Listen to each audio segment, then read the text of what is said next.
বিএসএফের ভুয়ো পরিচয় দিয়ে ত্রিপুরা উত্তর জেলা পানিসাগর ও আশপাশের এলাকায় দীর্ঘ 2 বছর ধরে ব্যবসায়ীদের সঙ্গে প্রতারণার অভিযোগে গ্রেপ্তার উত্তম চাকমা।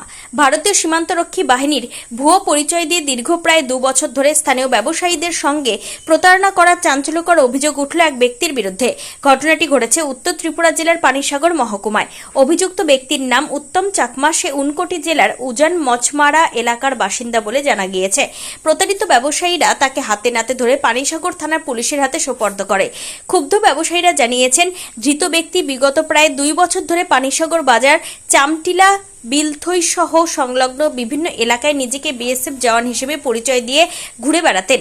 বিএসএফ এর লোগোযুক্ত পোশাক ব্যবহার করে সে খুব সহজে সাধারণ ব্যবসায়ী ও দোকানদারদের বিশ্বাস অর্জন করতেন। অভিযোগ, বিভিন্ন দোকান থেকে অভিযুক্ত উত্তম চাকমা বিএসএফ ক্যাম্পের জন্য বরাদ দেওয়ার নাম করে বিপুল পরিমাণ পণ্য সামগ্রী নিয়ে চম্পট দিতেন। এইভাবে পানিসাগর এলাকার একাধিক ব্যবসায়ীরা ও তার প্রতারণার শিকার হন। দীর্ঘদিন ধরে প্রতারিত ব্যবসায়ীরা এই ভুয়ো বিএসএফ কর্মী উত্তম চাকমাকে খুঁজছিলেন। অবশেষে পুনরায় সে এলাকায় এলে ক্ষুব্ধ ব্যবসায়ীরা তাকে ঘিরে ধরে এবং হাতে নাতে পাকড়াও করে। এরপর তাকে ধরে সরাসরি পানিসাগর থানায় নিয়ে যাওয়া হয়। ব্যবসায়ীদের লিখিত অভিযোগের ভিত্তিতে পানিসাগর থানার পুলিশ অভিযুক্ত উত্তম চাকমার বিরুদ্ধে একটি নির্দিষ্ট মামলা দায়ের করে ঘটনার তদন্ত শুরু করেছে। পুলিশের প্রাথমিক অনুমান, এই প্রতারণা চক্রের পেছনে আরও কেউ জড়িত থাকতে পারে। পানিসাগর থানার তদন্তে এই প্রতারক চক্রের কোনো বড় তথ্য সামনে আসে কিনা সেটাই এখন দেখার বিষয়। ত্রিপুরা থেকে বিক্রম কর্মকারের রিপোর্ট, ক্রাইম প্রেস। দাঁড়াও, আর আমার কাছে ক্যাশ টাকা কত আছে দাও। আমি বলছি আমার কাছে বেশি টাকা নেই, আমার কাছে 500 টাকা আছে। ঠিক আছে, 500 টাকা নিছে। তারপরে ওই মাংসের দোকানে তার কাছে 900 টাকা লইছে। লইয়া আমার কইছে আমি একটু আইতাছি। এই কথা কইয়া গেছে, আর 2-2.5 ঘন্টা ধরে আর আমার কেমন আগের ঘটনা? এটা মাস 2 মাসের ঘটনা। এখন তার ব্যাপারে অভিযোগ জানাইছেন আজকে আপনি? আপনার কি নাম? আমার কৃষ্ণপুর দাস। আমার হোটেল ফার্মচুকর চামটিলা ধরে থাকিব। আমার তোলা গিয়া কইছে বেশি বাল্ব লাগে, আমি কইছি হইব, কত করে সুন্দর মতো বানাও জিয়ার আমার বাড়ির বন্ধুর কতটা খাবাই লাগে। আর তখন কি ড্রেস লাগাই গেছিল? ড্রেস লাগে পয়সা 2,000 টাকা ক্যাশ দাও। টুকটুকি ড্রাইভার আছে লোকাল, আমি কইছি তুই লোকাল ড্রাইভার, তুই পয়সাটা আইলু। আমি প্যাকিং করছি, 2,000 টাকা ক্যাশ দিচ্ছি। এবার টুকটুকি ড্রাইভারও ফাঁকি দিয়া গেছে। আর গেছে না? টাকা পাইছে। আর বিভিন্ন জায়গা এদিনও মানে দাবিত করছে, তারা পাইছে। তখন এই ব্যাপারে অভিযোগ জানাইছেন আজকে? এই ব্যাপারে আজকে দোকানে আমি খবর পাইছি চোরটা ধরা পড়ছে। ও খবর লাগে সবুজটা আপনি আছি। মানে যখনই যার দোকানে গেছে সে ওই ফৌজি ড্রেস লাগাই যেত। আপনার কি নাম? স্বর্ণজিৎ। আপনার সাথে কি হয়েছে? আমার দোকানে গেছে গিয়া প্রথমে মাছ 30 কেজি কাটাইছে। ওই যে তার 300 পিস লাগে, তার ক্যাম্পিংয়ে লাগি 300 পিস মাছ কাটাইছে। আমরা কই 30 কেজি 300 পিস হয়ে যাইব। এটা কইছে না, দেখো আর 2 কেজি কম হয় তাইলে আরও ভালো। প্রায় 27 কেজি মাছ কাটাইছে। কাটানোর পরে আমার কইছে একসাথে তোমার টাকাটা দিয়ে, আর আমি এখানে সব দিয়ে খরচটা দিয়ে আমার টাকা 2,000 টাকা দাও। আমি টাকা 2,000 টাকা দিছি। আর মাছ টাছ কাটিয়ে রেডি, আর তারাও খবর নেই। বিগত 2-2.5 বছর হইব আজকে খবর কিন্তু তারা ধরা হয়েছে আগে দেখি। আপনি তারই চিনছেন আপনি? তখন যখন গেছিল তখন কি ড্রেস লাগানো আসলো না এমনি আসলো? ড্রেস লাগানো আসলো না, প্যান্টটা ড্রেস আছিল, আর গেঞ্জিটা সাদা গেঞ্জি আছে, একদম মানে অফিসারের মতো। এখন আপনারা সবাই কি চাইতেছেন? সবাই তো আমরা এই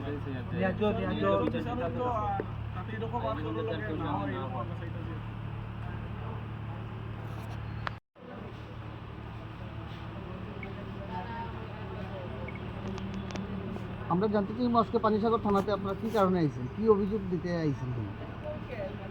নমস্কার, আমার নাম অভিজিৎ কুমার নাথ। বিগত 1 বছর আগে আমার দোকান থেকে একটা ফ্যান চুরি করে নিয়ে গেছে। তো ওটাই আজকে চুরটাকে ধরা হয়েছে, ওই জন্য আমরা এখানে কে চুরি করছে? তো টাইপে লাগবেন বিএসএফের ড্রেস পরে এসে নিজেকে কি মানে সে বিএসএফ দাবি করছে?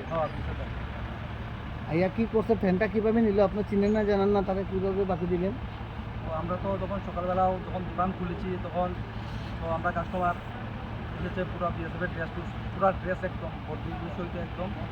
ও আয়া কইছে আমারে যে একটা আলমারি আর একটা সুকেস আর একটা ফ্যান লাগে। একটা গাড়ি আমার কইছে আনানো লাগিয়া, আমি একটা গাড়ি আনিয়া এটি গাড়ির মধ্যে এটি আমি লোড করে দিছি। আর ফ্যানটা হাতে করে লিয়া গেছে যে হেয়ার রিলেটিভ ওইখানে সামনে কোনো বাড়িতে ভাড়া থাকে, তো ওইখানে নিয়ে দিয়ে আসার পরে আমার পেমেন্টটা এই যে গেছে আর হয়েছে না। আজকে থেকে কতদিন লাগে? গত 1 বছর। আজকে কীভাবে তারা ধরলেন? আমাদের বন্ধু বান্ধবরা আমরা কইয়া দিচ্ছি এরকম একটা ছেলে এরকম পজিটিভ ড্রেস লাগাই আয়া দোকান থেকে আয়া এরকম হিসা কথা হয়ে জিনিস নিয়ে, তো ওই আমরা বন্ধুরা মিলে এইটা মানে হয়েছে। আপনার কি নাম? আমার নাম চন্দ্রনাথ। কোন জায়গাতে বাসা আপনার? কী হয়েছে আপনার সাথে ঘটনা? আজকে থেকে 20-25 দিন আগে দোকানে আইসি, তো আইয়া দিয়েছে দাদু কইরা আমার দোকানের টোকালে খাইছে, এটা 19,980 টাকার মাল লইছে, লইয়া টুকুরো লোড করছে, করার পরে পয়সা আমি মাছ লইয়া সবজি আন আর মাছ আন পেয়ে গেছে, মাছ আটি ঠিক আইসে, আইয়া বসে মাছ কাটা নিতেছে, সবজি আনছে এনে লতা এক ব্যাগ এনে রাখছে, সবজি আসলো তাকে আমার বলছে আমি এটি আনছি, আমার তো ক্যাশ নাই, আমার অনলাইন দিতে লাগবো, তোমার আমি 1 লগে দিলাই তুমি আমার টাকা দো চাই। 4,000 আমি তো ভাবছি বিএসএফ ড্রেস লাগাই আইছে, আমার সামনে ওই দোকান দিয়ে আইব, যাওয়ার পরে টাকা লিয়ে গেছে, এরপরে আর আইসে না পরে টুর ড্রাইভার এখানে বইতে দিকে আয় না, পরে আমি টুর ড্রাইভার মার তোলা ওইটা মাল দিলাম, এই রাখছি পরে গেছে আর এটা পাইছি।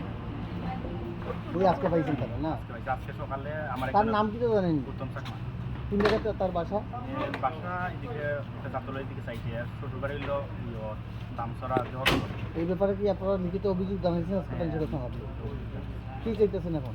আমরা তো চাইতেছি আমরা টাকা যাতে যদি নিচে এটা আমরা ফিরে যাও, আর যাতে ভবিষ্যতে আরও কেউ সাথে করে না, সঠিক শাস্তি পায়। স্বাস্থ্য। আপনার কি নাম? প্রশান্ত রেখে আপনার সাথে কি হয়েছে? আমার ধর্মনগর থেকে আমার পয়সা আমার গাড়ি আছে, ধর্মনগর থেকে বলছি যে সে পানিসাগর বিএসএফ ক্যাম্পে যাবো, এখান থেকে আবার বিষ্ণুপুর ক্যাম্পে যাবো, এই কথা আমার